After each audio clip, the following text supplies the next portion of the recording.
Nous allons aborder le cas pratique numéro 4. Dans ce cas pratique, il s'agira de justifier des procédures de licenciement.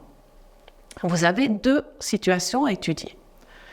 La première situation concerne Madame de Freitas, engagée il y a 2 mois et qui fait l'objet aujourd'hui d'un licenciement pour faute. Monsieur Bardet lui reproche d'avoir dissimulé une condamnation pénale antérieure à son embauche. Et il a appris au cours d'une conversation que Madame de Freitas n'avait plus son permis de conduire. Et il a décidé de la licencier sur le champ.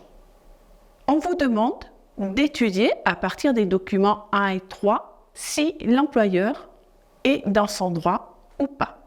On vous demande de conclure sur la situation de cette salariée. Vous avez dans les documents 1 et 4 une partie du CV de Madame de Freitas et des textes de loi.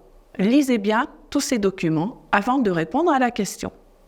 La situation 2 concerne M. Martini, ami de M. Bardet et lui-même dirigeant d'entreprise. Ce dernier fait part à M. Bardet d'un cas similaire qu'il est en train de traiter.